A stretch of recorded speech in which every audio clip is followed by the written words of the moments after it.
കുറച്ചു മാസങ്ങൾക്ക് മുമ്പാണ് ഇവള് വീട്ടിൽ വരുന്നത്. കണ്ടപാടെ ഭക്ഷണം കൊടുത്തു, വെള്ളം കൊടുത്തു. പിന്നീട് കുറച്ച് കഴിഞ്ഞപ്പോഴാണ് മനസ്സിലാവുന്നത് ഇവള് പൂർണ്ണ ഗർഭിണിയാണെന്ന്. പ്രസവം കഴിയുന്നത് വരെ നോക്കാമെന്ന് വിചാരിച്ചു. വീട്ടിൽ നിന്ന് ഒരുപാട് എതിർപ്പുകൾ ഉണ്ടായിരുന്നു. പ്രസവം കഴിഞ്ഞു, 6 മക്കളായിരുന്നു. ഒരു കുഞ്ഞു മരിച്ചു. ഇപ്പം 5 കുഞ്ഞുങ്ങളുണ്ട്. ഇവരെ ഏറ്റെടുത്ത് നോക്കാൻ ആർക്കെങ്കിലും താല്പര്യമുണ്ടെങ്കിൽ ദയവായി ഒന്ന് അറിയിക്കണം. കാരണം ഞങ്ങളുടെ വീട് റോഡ് സൈഡിലാണ്. അമ്മയുടെ കൂടെ റോഡിലേക്ക് ഇവർ പോക്ക് തുടങ്ങിയാൽ ഉറപ്പായിട്ടും വാഹനങ്ങൾ ഇടിച്ചു മരിക്കും. അതിനു മുമ്പ് ഇവർക്കൊരു ജീവിതം കൊടുക്കാൻ ആർക്കെങ്കിലും പറ്റുകയാണെങ്കിൽ വലിയ സന്തോഷമാണ്. എൻ്റെ വീട്ടിൽ എന്നും പരാതിയാണ്.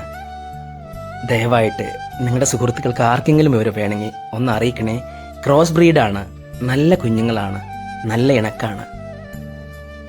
താഴെ കൊടുത്ത നമ്പറിൽ വിളിച്ചാൽ പാണ്ടിക്കാട് പഞ്ചായത്തിൽ മലപ്പുറം ജില്ലയിലെ കക്കുളം എന്ന ഗ്രാമത്തിലാണ് ഇവരുള്ളത്. ദയവായിട്ട് ഈ വീഡിയോ ഒന്ന് ഷെയർ ചെയ്യണം. ഇവർക്കും ഒരു ജീവിതം വേണ്ടേ? ഇവരും ദൈവത്തിൻ്റെ സൃഷ്ടികളല്ലേ? ഇവരെ ആരും ആട്ടി ഓടിക്കരുത്. ഈ വീഡിയോ ഒന്ന് മാക്സിമം ഷെയർ ചെയ്യണേ. എൻ്റെ വീട്ടിൽ നിർത്താൻ പറ്റാത്തതുകൊണ്ടാണ്. ഞാൻ സ്ഥിരമായിട്ട് യാത്ര പോകുന്ന ആളാണ്. വീട്ടുകാർക്ക് ഇവരെ നോക്കാൻ ബുദ്ധിമുട്ടാണ്. അതുകൊണ്ട് മാത്രമാണ്. പ്ലീസ് ഒന്ന് ഹെൽപ്പ് ചെയ്യണേ.